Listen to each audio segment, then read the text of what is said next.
வணக்கம். ஜிம்முக்கு போகாம ரொம்ப கஷ்டப்பட்டு ஒர்க் அவுட் பண்ணாம தொப்பைய குறைக்க முடியுமா? கண்டிப்பா முடியும்.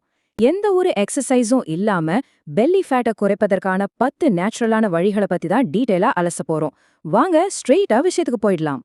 இப்போ குறிப்பா நம்ம பிஸியான பெண்களுக்கு இருக்கிற ஒரு பெரிய ப்ராப்ளம், ஜிம்முக்கு போகவோ மணிக்கணக்கா எக்ஸசைஸ் செய்யவோ சுத்தமா டைமும் இல்ல, எனர்ஜியும் இல்லங்க அப்படிங்கிறது தான். தொப்பைய குறைக்கிறது ஒரு இம்பாசிபிள் டாஸ்க்னு நினைச்சிட்டு இருக்கீங்களா? கவலையே படாதீங்க.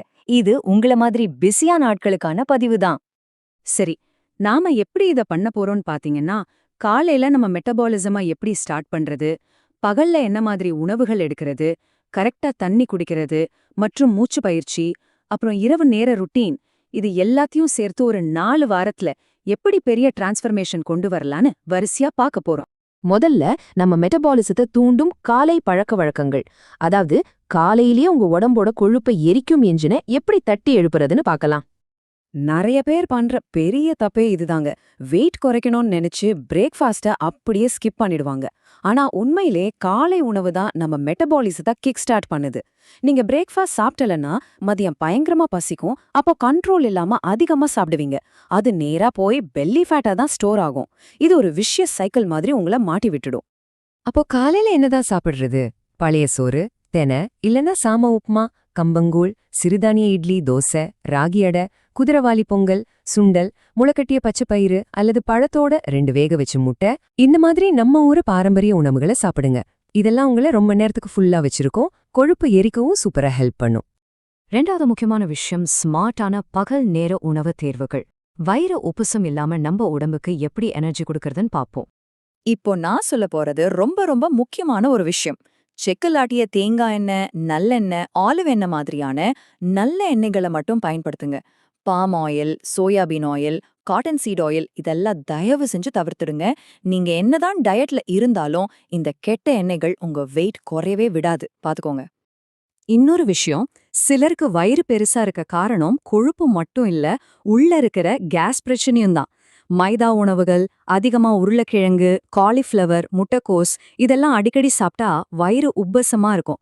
இதை கொஞ்சம் கட் பண்ணி பாருங்களேன், உங்க டைஜஷன் ஸ்மூத் ஆகி வயிறு ஃபிளாட்டா தெரிய ஆரம்பிக்கும். ஒரு சிம்பிளான ஈக்குவேஷன் சொல்றேன் கேளுங்க. Sugar equal to belly fat. அவ்வளவுதான். டீ, காஃபில போடுற வெள்ளை சக்கரை, cool drinks, bakery items, pack juice இதெல்லாம் அப்படியே கட் பண்ணிடுங்க.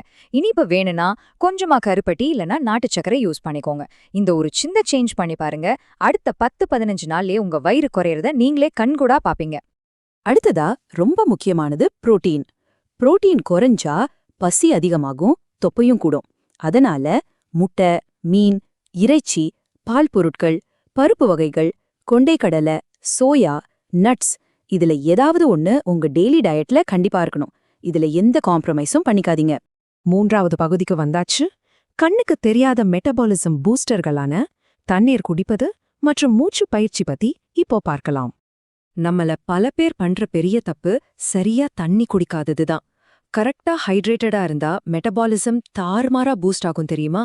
அதனால ஆண்கள் ஒரு நாளைக்கு குறைஞ்சது 2.5 லிட்டரும், பெண்கள் 2 லிட்டரும் தண்ணீர் குடிக்கிறத ஒரு டார்கெட்டாவே வச்சுக்கோங்க.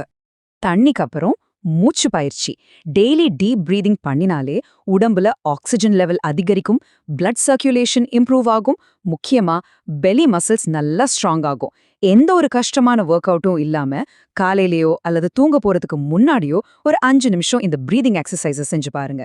4வது பகுதி உங்க இரவு நேர ரொட்டீன் மற்றும் தூக்கம். கொழுப்பு குறைக்கிறதுக்கு உடம்ப எப்படி கரெக்டா ஷட் டவுன் பண்றதுன்னு பார்க்கலாம். இப்போ நீங்க கவனிக்க வேண்டிய ரொம்ப முக்கியமான பாயிண்ட் இதுதாங்க. இரவு 7:30 மணி. ராத்திரி நேரத்துல நம்ம பாடி மெக்கானிசம் ரொம்ப ஸ்லோவா தான் வேலை செய்யும்.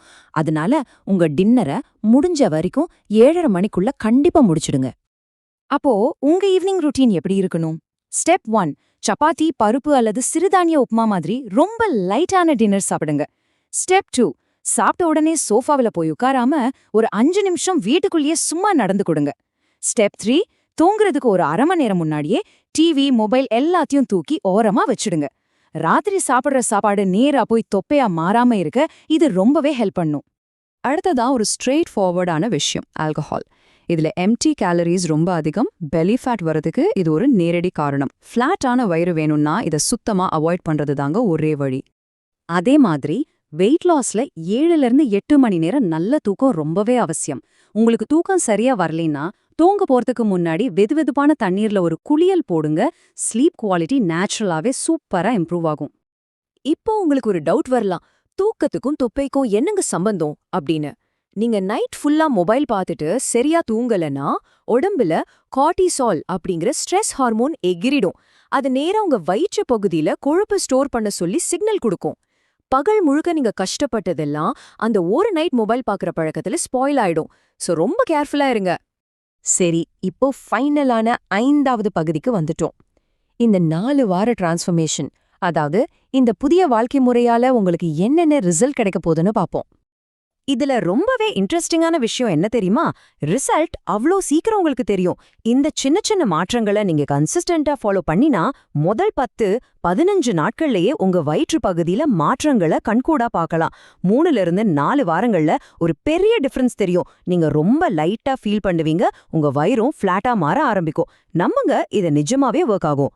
ஸோ கடைசியா உங்ககிட்ட நான் கேட்க போற கேள்வி இதுதான். எந்த ஒரு ஜிம்மும் இல்லாம ரொம்ப ஈஸியா உங்க வீட்டிலேயே செய்யக்கூடிய இந்த லைஃப் ஸ்டைலை நாளைக்கே உங்க டே 1 ஆரம்பிக்க நீங்க ரெடியா? கண்டிப்பா இந்த அலசல் உங்களுக்கு ரொம்பவே யூஸ்ஃபுல்லா இருந்திருக்கும் நம்புறேன். இந்த சின்ன மாற்றங்களை இன்னைக்கே தொடங்குங்க. ஒரு பெரிய ஆரோக்கியமான மாற்றத்தை ஃபீல் பண்ணுங்க. மீண்டும் சந்திப்போம்.